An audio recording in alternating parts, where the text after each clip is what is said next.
Hello guys, 21 जनवरी 2022 का previous question paper देखिए। आप अच्छे से पढ़िए और प्रीवियस क्वेश्चन लगाकर ज़रूर जाना एग्ज़ाम हॉल में। ठीक है जी, देखिए क्वेश्चन। कथन ए, बच्चों के विकास पर शिशुअवस्था तक ध्यान देना जरूरी है। कथन तरक, यद्यपि जीवन के शुरुआती कुछ वर्ष विकास के लिए बहुत महत्वपूर्ण है, मस्तिष्क नमनीयता के दृष्टिकोण से पूरी बाल्यावस्था और किशोर अवस्था संवेदनशील अवधि है। सही विकल्प को चुने। ऑप्शन ए और आर दोनों सही हैं। ए और आर दोनों सही हैं और आर सही व्याख्या करता है ए की। इसका आंसर होगा ऑप्शन ए, दोनों सही। क्वेश्चन 2 देखिए आप, निम्नलिखित कथनों में से कौन सा कथन समाजीकरण के संदर्भ में सही है। देखिए आप, ऑप्शन ए, परिवार और स्कूल समाजीकरण में प्रमुख योगदान देते हैं, लेकिन मीडिया और सहपाठी जैसे अन्य संस्थान भी हैं जो महत्वपूर्ण भूमिका निभाते हैं। ऑप्शन बी, स्कूल बच्चों के प्राथमिक समाजीकरण के प्रमुख संस्थान है। ऑप्शन सी, मीडिया बच्चों के समाजीकरण का महत्वपूर्ण संस्थान नहीं है, गलत है संस्थान। ऑप्शन डी, बच्चों के समाजीकरण में धार्मिक संस्थाएं किसी भी तरह की भूमिका नहीं निभाती, ये भी गलत है, निभाती है भूमिका। अब देखिए रह गए ऑप्शन 2, स्कूल बच्चों के प्राथमिक समाजीकरण के प्रमुख संस्थान है। देखो इसमें स्कूल बच्चों के प्राथमिक समाजीकरण के, स्कूल तो द्वितीय होते हैं, प्राथमिक तो परिवार होता है, तो इसमें ना स्कूल दे दिया, द्वितीय दे दिया, जबकि प्राथमिक नहीं है, स्कूल जो है द्वितीय होता है, द्वितीय संस्थान। अब ये जरा परिवार भी आ गया, स्कूल भी आ गया इसमें, और योगदान देते मीडिया, सहपाठी, अन्य लोग महत्वपूर्ण भूमिका निभाते हैं समाजीकरण में। तो इसका आंसर होगा ऑप्शन ए। क्वेश्चन 3 देखिए आप, एक प्रगतिशील कक्षा में ऐसा वातावरण बनाने पर बल दिया जाना चाहिए जहां बच्चों के भावनात्मक आवश्यकताओं का ध्यान रखा जाए और वे अपने को महत्वपूर्ण समझे। ऑप्शन बी, उपलब्धि उद्देश्यों पर बल दिया जाए और परीक्षा में विद्यार्थियों की उपलब्धि अध्यापकों द्वारा उनका परिप्रेक्ष्य समझने का आधार बने। ऑप्शन सी, अध्यापक के नेतृत्व में विद्यार्थी निष्क्रिय अनुसरण करते हैं। ऑप्शन डी, विद्यार्थियों से परीक्षा के लिए पढ़ने की अपेक्षा की जाती है। इसका आंसर जो होगा सबसे अच्छा ये होगा ऑप्शन ए। देखिए कैसे, बच्चों के भावनात्मक आवश्यकताओं का ध्यान रखा जाए। जब हम उनकी भावनाओं को समझेंगे तभी तो जब उनकी भावनाओं को समझा जाएगा तभी वे अपने को महत्वपूर्ण समझे। इसका आंसर होगा ऑप्शन ए। क्वेश्चन 4 देखिए आप, एक बच्चे की 3 पर्वतों का एक 3D त्रिआयामी मॉडल दिखाया जाता है। एक अन्य व्यक्ति इस मॉडल को एक भिन्न जगह से देख रहा है। व्यक्ति को इस दूसरे व्यक्ति के दृष्टिकोण से देखे गए मॉडल को बनाने के लिए कहा जाता है, पर वह सही तरीके से नहीं कर पाता है। जीन पियाजे के अनुसार यह क्या दर्शाता है। ऑप्शन ए, आत्म केंद्रीयता। ऑप्शन बी, जीववाद। ऑप्शन सी, वस्तु स्थायित्व। ऑप्शन डी, परिकल्पनात्मक चिंतन। इसका आंसर होगा ऑप्शन ए। एक बच्चे को 3 पर्वतों का 3D त्रिआयामी मॉडल दिखाया जाता है। एक अन्य व्यक्ति इस मॉडल को एक भिन्न जगह से देख रहा है। बच्चे को इस दूसरे व्यक्ति के दृष्टि क्षेत्र से देखे गए मॉडल को बनाने के लिए कहा जाता है, पर वह सही तरीके से नहीं कर पाता। जीन पियाजे के अनुसार यह आत्म केंद्रीयता को दर्शाता है, क्योंकि आत्म केंद्रीयता में बच्चा सब कुछ अपने दृष्टिकोण से देखता है। ऐसा इसलिए है क्योंकि यह विश्वास रखता है कि पूरी दुनिया उसके जैसे सोचती है। अतः बच्चा यह भी समझने में सक्षम नहीं होता कि स्थितियों, कार्यों या मुद्दों को बदला जा सकता है या उल्टा किया जा सकता है। क्वेश्चन 5, जीन पियाजे ने प्रतिपादित किया कि बच्चों के सोचने की प्रक्रिया वयस्कों से भिन्न नहीं है। ये से गुणात्मक रूप से भिन्न है, ये मात्रात्मक रूप से भिन्न है, से काफी मिलती जुलती है। इसका आंसर होगा ऑप्शन बी, गुणात्मक, से गुणात्मक रूप से भिन्न है। देखिए आप, जीन पियाजे ने प्रतिपादित किया कि बच्चों के सोचने की प्रक्रिया वयस्कों से गुणात्मक रूप से भिन्न है, क्योंकि बौद्धिक विकास एक स्व संचालित प्रक्रिया है जिसमें बालक अपनी बौद्धिक संरचनाओं तथा नवीन अनुभवों में तालमेल बैठाना सीखता है। विभिन्न आयु स्तरों बौद्धिक संरचनाओं का यह तालमेल भिन्न भिन्न प्रकार का होता है। पियाजे ने अपने अवलोकन के आधार पर बौद्धिक विकास की संपूर्ण प्रक्रिया को 4 प्रमुख संवेगात्मक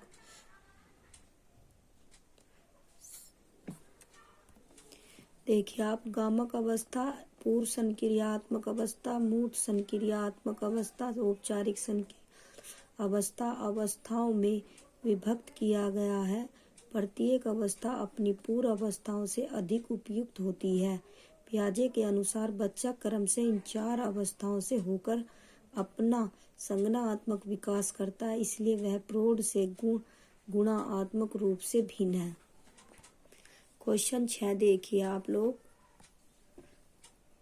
बालिका स्वयं से क्या कर सकती है और क्या कुछ सहायता द्वारा पूरा कर सकती है? लेवाइगोस्की ने इसके बीच के अंतर को किस रूप से संबोधित किया है? बुद्धि से, समीप विकास का क्षेत्र से, पाठ से, समायोजन से। इसका आंसर होगा ऑप्शन बी। बालिका स्वयं से क्या कर सकती है और क्या कुछ सहायता द्वारा पूरा कर सकती है? लेवाइगोस्की ने इनके बीच के अंतर को समीप विकास का क्षेत्र के रूप में संबोधित किया है। सीखने के संभावित क्षेत्र को संक्षेप में JPD भी कहा जाता है। इस संप्रत्यय के बारे में वाइगोस्की कहते हैं कि खुद से समस्या समाधान की क्षमता द्वारा होने वाले वास्तविक विकास के स्तर और किसी बड़े व्यक्ति के निर्देशन में होने वाले विकास के बीच का अंतर ही संभावित विकास के क्षेत्र को निर्धारित करता है। दूसरे शब्दों में वाइगोस्की द्वारा प्रयुक्त यह संप्रत्यय उस अंतर को परिभाषित करता है जो कि बच्चे के द्वारा बिना किसी सहायता के किए गए निष्पादन तथा किसी वयस्क का अधिक कौशल साथी की मदद से किए गए निष्पादन में होता है। इनके अनुसार किसी भी प्रकार के नए ज्ञान के निर्माण में या किसी नए भाषा को सीखने में समान निर्देशित अंतःक्रिया की महत्वपूर्ण भूमिका होती है। क्वेश्चन 7 देखिए आप लोग, पारंपरिक अध्ययन की शिक्षा शास्त्रीय प्रणाली किस पर आधारित है? ऑप्शन ए, व्यवहारवादी सिद्धांत पर, ऑप्शन बी, सामाजिक सांस्कृतिक उपागम, ऑप्शन सी, अधिगम के सूचना संप्रेषण सिद्धांत, ऑप्शन डी, हावर्ड गार्डनर के बहुआयामी बुद्धि संप्रत्यय के अनुसार। इसका आंसर होगा ऑप्शन कौन है इसमें? पारंपरिक अध्ययन से शिक्षा शास्त्रीय प्रणाली किस पर आधारित है? तो इसका आंसर होगा ऑप्शन बी, सामाजिक सांस्कृतिक उपागम पर। क्वेश्चन देखिए आप, पारंपरिक अध्ययन की शिक्षा शास्त्रीय प्रणाली सामाजिक सांस्कृतिक उपागम पर आधारित है। पारस्परिक अध्यापन एक समूह निर्देशनात्मक गतिविधि है जिसमें छात्र शिक्षक बनते हैं और विशिष्ट प्रबंध नीतियों का उपयोग करके चर्चा का नेतृत्व करते हैं। यह छात्रों को पढ़ने के दौरान अपनी स्वयं के विचार प्रक्रियाओं के बारे में सोचने में मदद करता है। छात्र इस प्रक्रिया में सक्रिय रूप से भाग लेते हैं। सामाजिक सांस्कृतिक उपागम के अनुसार बालक परिवार, सामाजिक सांस्कृतिक समूह की विविध परिस्थितियों के द्वारा ढेर सारे अनुभव प्राप्त करता है जिसे उसके अधिगम से परस्पर संबंधित करके पढ़ाना चाहिए। क्वेश्चन 8 देखिए आप, हाय नीज दुविधा पर रूही अपनी प्रतिक्रिया देते हुए कहती है कि दवाई की चोरी किसी परिस्थिति में गलत है क्योंकि चोरी करना गलत होता है। लॉन्स कोहलबर्ग के नैतिक विकास के सिद्धांत के अनुसार रूही किस स्तर पर है? ऑप्शन ए, पूर्व पारंपरिक दंड आज्ञापालक अभिनवीकरण पर। ऑप्शन बी पूर्व पारंपरिक शव पुरस्कार अभिनवीकरण पर। ऑप्शन सी पारंपरिक कानून व्यवस्था अभिनवीकरण पर। ऑप्शन डी उत्तर पारंपरिक सामाजिक अनुबंध अभिनवीकरण पर। इसका आंसर होगा ऑप्शन सी पारंपरिक कानून व्यवस्था अभिनवीकरण पर। हाइनेज दुविधा पर रूही अपनी प्रतिक्रिया देते हुए कहती है कि दवाई की चोरी किसी भी परिस्थिति में गलत है, क्योंकि चोरी करना गलत होता है। लॉरेंस कोहलबर्ग के नैतिक विकास के सिद्धांत के अनुसार रूही पारंपरिक कानून व्यवस्था अभिनवीकरण के स्तर पर है। इस अवस्था में छात्र कानून, नियमों और नीतियों के प्रति सजग रहते हैं एवं समस्त नियमों एवं नीतियों का पालन करने की ओर अग्रसर होते हैं। इस आयु में वह नीति और नियमों की अवहेलना नहीं करते, बल्कि उसे सत्य मानकर उसका पालन करते हैं। सामाजिक नियम और कानून व्यवहार को निर्धारित करते हैं। बालक अब सामाजिक कानून को एक बड़े परिप्रेक्ष्य को ध्यान में रखता है। नैतिक निर्णय लेना दूसरों के साथ घनिष्ठ संबंधों पर विचार करने से अधिक हो जाता है। बालक का मानना है कि नियम और कानून सामाजिक व्यवस्था को बनाए रखते हैं जो संरक्षित करने योग्य है, अतः वे सर्वहित दृष्टि से विद्यमान सामाजिक व्यवस्था को बनाए रखना चाहते हैं। क्वेश्चन 9 हावर्ड गार्डनर के बहुबुद्धि सिद्धांत के अनुसार अंतर्वैयक्तिक बुद्धि से क्या तात्पर्य है। ऑप्शन ए जटिल आंतरिक भावनाओं को पहचानने और अपने व्यवहार को निर्देशित करने के लिए उनका प्रयोग करने की योग्यता। ऑप्शन बी दूसरों के मनोभाव, स्वभाव, प्रोत्साहन और नियत को पहचाने तथा उचित तरीके से प्रतिक्रिया करने की योग्यता। ऑप्शन सी सार्थक एवं लक्ष्य निर्देशित उद्देश्यों के लिए शरीर का कुशलता के साथ उपयोग करना। ऑप्शन डी दृश्यात्मक, स्थानात्मक चिन्हों का सटीक तरीके से देखने समझने की योग्यता। इसका आंसर होगा ऑप्शन बी दूसरों के मनोभाव, स्वभाव, प्रोत्साहन और नियत को पहचानने तथा उचित तरीके से प्रतिक्रिया करने की योग्यता। इसका आंसर होगा ऑप्शन बी। क्वेश्चन 10 राष्ट्रीय शिक्षा नीति 2020 बच्चों के मूल्यांकन के लिए रिक्त स्थान और रिक्त स्थान के समावेश को प्रस्तावित करती है। ऑप्शन ए समूह कार्य, स्व आकलन। ऑप्शन बी परियोजना मानकीकृत परीक्षा। ऑप्शन सी मानकीकृत परीक्षा पोर्टफोलियो बनाना। ऑप्शन डी मानक निर्देशित मानदंड निर्देशित परीक्षा। इसका आंसर होगा ऑप्शन ए समूह कार्य व स्व आकलन। राष्ट्रीय शिक्षा नीति 2020 बच्चों के मूल्यांकन के लिए समूह कार्य और स्व आकलन के समावेश को प्रस्तावित करती है। समूह एक व्यवस्थित एवं सक्रिय शिक्षण विधि है जो बच्चों के समूह को एक आम लक्ष्य की प्राप्ति के लिए काम करने के लिए प्रोत्साहित है। ये छोटे समूह नियोजन गतिविधियों के माध्यम से अधिक सक्रिय और अधिक प्रभावी सीखने की प्रक्रिया को बढ़ावा देते हैं। स्व आकलन बच्चे द्वारा स्वयं सीखने तथा ज्ञान कौशल प्रक्रियाओं रुचि व्यवहार आदि में प्रगति के स्व आकलन से संबंधित है। क्वेश्चन 11 देखिए आप समग्र मूल्यांकन के उद्देश्यों को ध्यान में रखते हुए अध्यापक को करना चाहिए। प्रश्नोत्तरी में केवल सही उत्तरों के आधार पर प्राप्त अंकों पर विचार करना नहीं। ऑप्शन बी केवल बच्चों द्वारा की गई त्रुटियों पर विचार करना। विद्यार्थियों के लिए सीखने से प्राप्त उत्पाद और प्रक्रिया पर विचार करना। सभी विद्यार्थियों के लिए मानकीकृत परीक्षणों का प्रयोग करना। इसका आंसर होगा ऑप्शन सी। क्वेश्चन 12 देखिए आप लोग अधिकांशतः यह देखा गया है कि माताओं की अनुपस्थिति में लड़कों की अपेक्षा लड़कियों से घरेलू कार्य को करने में छोटे भाई बहनों की देखभाल की अपेक्षा की जाती है। यह रिक्त स्थान का उदाहरण है। ऑप्शन ए जेंडर रूढ़िवादिता, ऑप्शन बी जेंडर निष्पक्षता, ऑप्शन सी जेंडर समानता, ऑप्शन डी जेंडर प्रासंगिकता। इसका आंसर होगा ऑप्शन ए जेंडर रूढ़िवादिता। क्वेश्चन 13 देखिए, प्रगतिशील शिक्षा की विशेषता नहीं है। क्वेश्चन को ध्यान से पढ़ना है, नहीं है। अब देखिए निगेटिव देखना, सतत एवं व्यापक मूल्यांकन पर बल, ऑप्शन बी रट कर याद करने पर बल, यही होगा इसका आंसर, रट कर याद करने पर बल। सहयोगी शिक्षण पर बल, ऑप्शन सी डी जीवन पर्यंत शिक्षा को प्रोत्साहन देना। ये सारे पॉजिटिव है, तीनों ए और सी और डी ये पॉजिटिव और बी जो नहीं है निगेटिव। इसका आंसर होगा बी। क्वेश्चन 14 देखिए, भाषा और संज्ञान के बारे में कौन सा कथन वाइगोत्स्की की परिप्रेक्ष्य से सही है? उच्च मानसिक क्रियाओं के विकास को भाषा सुसाधित करती है।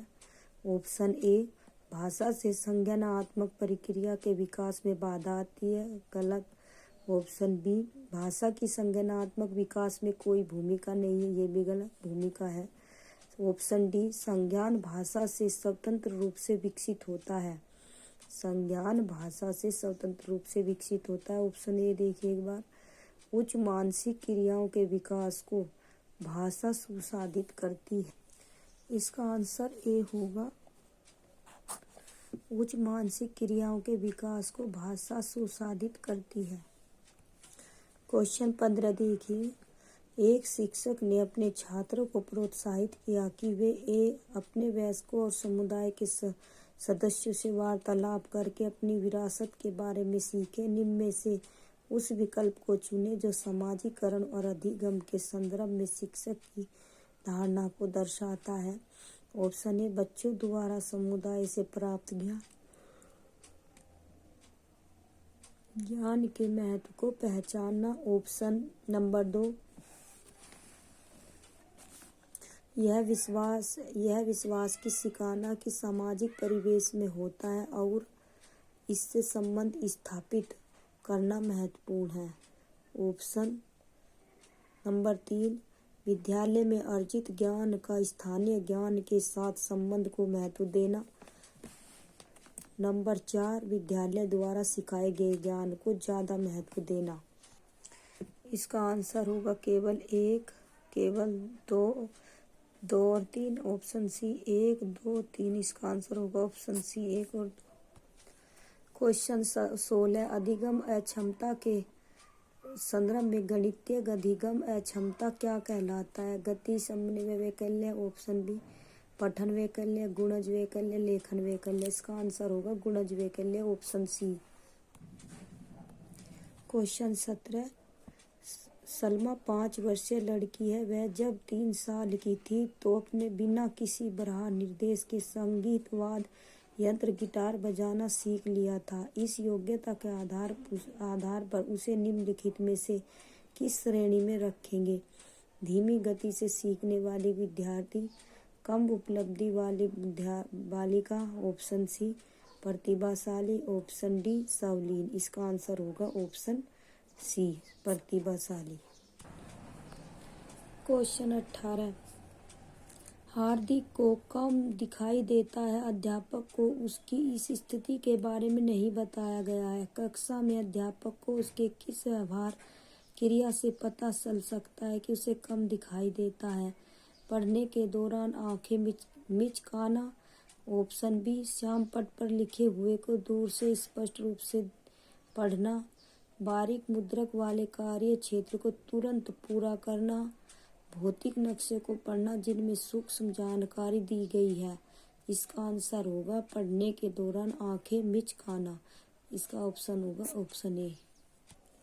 क्वेश्चन 19 एक शिक्षिका अपनी कक्षा में दिव्यांग विद्यार्थियों के अधिगम के लिए प्रेरक परिवेश कैसे बन सकती है? ऑप्शन ए यह दृढ़ अपेक्षा रखकर कि वे सख्त पाठ्यचर्या का अनुसरण करें। ऑप्शन बी बच्चे से परामर्श करें बिना उनके लिए सारे निर्णय खुद लेकर। ऑप्शन सी यह सुनिश्चित करके कि उनका आकलन मानकीकृत आकलन तरीकों द्वारा हो। ऑप्शन डी पाठ्यचर्या में उपयुक्त व यथोचित समायोजन करके।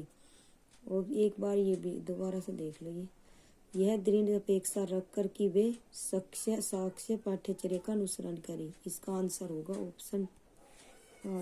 Option D. क्वेश्चन 20, समावेशी शिक्षा प्रतिभाशाली बच्चों को शामिल नहीं करती। कथन स्टेटमेंट। समावेशी शिक्षा सिर्फ अपूर्णता के दृष्टिकोण पर कार्य करती है। समावेशी शिक्षा प्रतिभाशाली बच्चों को भी शामिल करते, ये भी गलत है। और ये समावेशी शिक्षा सिर्फ अपूर्णता के दृष्टिकोण पर कार्य करती है, ये भी गलत है। सिर्फ नहीं, दोनों पे करती, दोनों दृष्टिकोण पर करती है, पूर्ण और अपूर्ण दोनों पर है। तो इसका आंसर ये भी गलत होगा। अब देखो ऑप्शन ए और आर दोनों सही है और आर सही व्याख्या करता है कि ऑप्शन बी ए और आर दोनों सही है, सही व्याख्या नहीं करता है कि वो ए सही है लेकिन आर गलत है। ऑप्शन डी ए और आर दोनों गलत है। इसका आंसर होगा ऑप्शन डी। क्वेश्चन 21, निम्नलिखित में से कौन सा एक परासंज्ञान कौशल को निरूपित करता है। ऑप्शन ए बिना संलग्नता के विषय वस्तु का कंठस्थीकरण। ऑप्शन बी दूसरों के व्यवहार की नकल करना। ऑप्शन सी अपनी ही सोच की विधियों के विषय में सोचना। ऑप्शन डी किसी विशिष्ट व्यंजन को पकाने का विधि का वर्णन करना। इसका आंसर होगा ऑप्शन सी अपने ही सोच की विधियों के विषय में सोचना। क्वेश्चन 22 देखिए आप। एक अध्यापिका किसी एक विषय को पढ़ाने के बाद विद्यार्थियों को संकल्पनात्मक मानचित्र बनाने के लिए कहती है, यह किस में सहायक होगा। नंबर 1 संरचनात्मक मूल्यांकन संचारित करने के लिए। नंबर दो विद्यार्थियों के मुख्य बिंदुओं का सार लिखने की क्षमता का परीक्षण करने के लिए। नंबर 3 विद्यार्थियों की उपलब्धियों का मूल्यांकन हेतु रूब्रिकों का विकास करने के लिए। ऑप्शन 4 विद्यार्थियों की कलात्मक योग्यता का परीक्षण करने के लिए। इसका आंसर होगा ऑप्शन ए। क्वेश्चन 23 को देखिए आप। प्राथमिक कक्षाओं के विद्यार्थी किस प्रकार के वातावरण में सबसे प्रभावी रूप से सीखते हैं।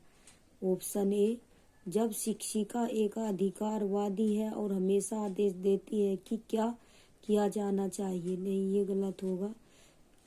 ऑप्शन बी जहां शिक्षिका अधिगम को निर्देशित करती है तथा विद्यार्थियों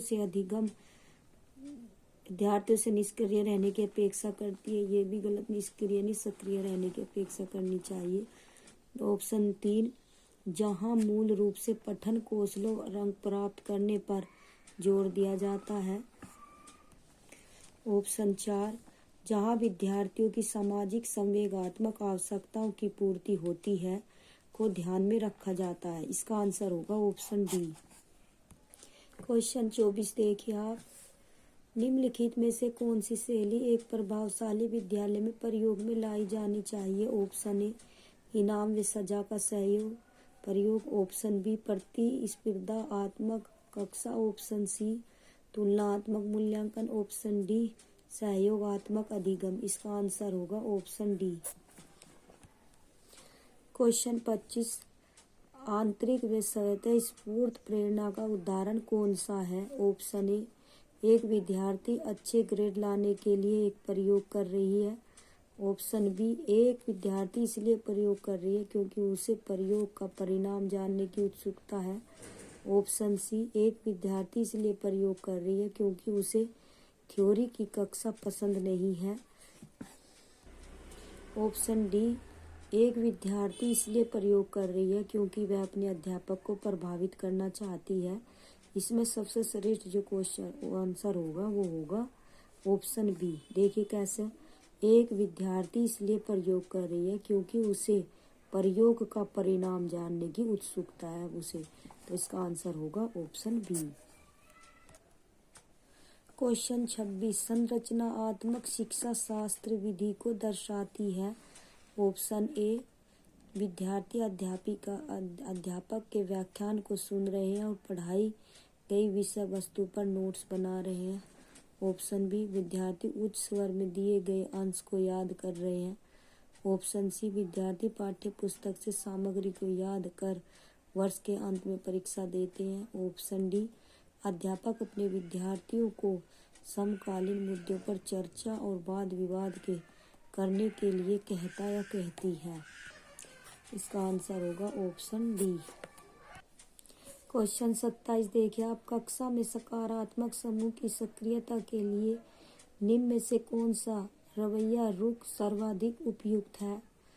ऑप्शन, समूह में बातचीत को खंडित करते हुए सख्त बाहरी नियमों का निर्देश। ऑप्शन बी, सरल परिकार्यों हेतु कक्षा को स्थायी क्षमता आधारित उप समूह में विभाजित करना। ऑप्शन सी, समस्या समाधान के लिए कक्षा में सभी विद्यार्थियों को बातचीत करने के लिए प्रोत्साहित करना। ऑप्शन डी, प्रदर्शन में वृद्धि के लिए समूह में प्रतिस्पर्धा को प्रोत्साहित करना। इसका आंसर होगा ऑप्शन सी, समस्या समाधान के लिए कक्षा के सभी विद्यार्थियों को बातचीत करने के लिए प्रोत्साहित करना।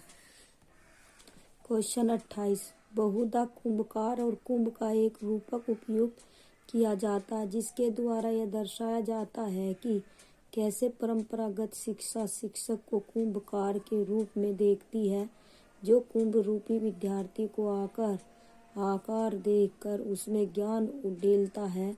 इस प्रकार की समझ समस्यावादी क्यों है। ऑप्शन ए, विद्यार्थियों के महत्वपूर्ण अनुभव होते हैं और अधिगम का निर्णय उनकी शिक्षक एवं समकालीन साथियों के साथ सक्रिय भागीदारी से होता है। ऑप्शन बी, बच्चे भोले भाले हैं और वे कुछ भी शिक्षक की मदद के बिना सीखते हैं।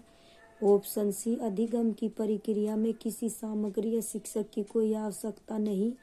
ऑप्शन डी, यदि बच्चे शिक्षक की बात निष्क्रिय रूप से सुनते रहेंगे तब अधिगम भली प्रकार से संपादित होगा। इसका आंसर होगा ऑप्शन ए।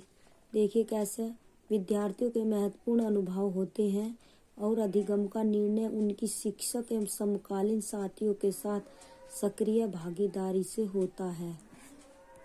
क्वेश्चन देखिए 29, बच्चों के कार्य में त्रुटियों को दूसरों के समक्ष उनकी बौद्धिक निम्नता तुच्छता दर्शाती है। ऑप्शन बी, आवश्यक रूप से शिक्षक की तैयारी में कमी को दर्शाती है। ऑप्शन सी, बच्चों में निराशा को दूर करने के लिए अनदेखा करना चाहिए। ऑप्शन डी, शिक्षक द्वारा पूर्णतः विश्लेषण कर बच्चों से विचार विमर्श करना चाहिए। इसका आंसर होगा ऑप्शन डी। क्वेश्चन 30, निम्नलिखित में से कौन सी प्रक्रिया माध्यमिक विद्यालय के विद्यार्थियों में समालोचनात्मक चिंतन का संवर्धन कर सकती है। ऑप्शन ए, विद्यार्थियों को स्वयं से पाठ्य पुस्तक पढ़ने के लिए कहना और सहपाठियों से चर्चा करने से बचना नहीं। ऑप्शन बी, विद्यार्थियों को किसी भी विषय पर चर्चा करने के लिए कहना और सवाल पूछना। ऑप्शन सी, व्याख्यान विधि का प्रयोग करते हुए अध्यापक द्वारा प्रस्तुतिकरण। ऑप्शन डी, विद्यार्थियों को पाठ्य पुस्तक के अंत में दिए गए प्रश्नों के उत्तर लिखने व प्रत्यय स्मरण करने का गृह कार्य देना। इसका आंसर होगा क्या, ऑप्शन बी, विद्यार्थियों को किसी भी विषय पर चर्चा करने के लिए कहना और सवाल पूछना।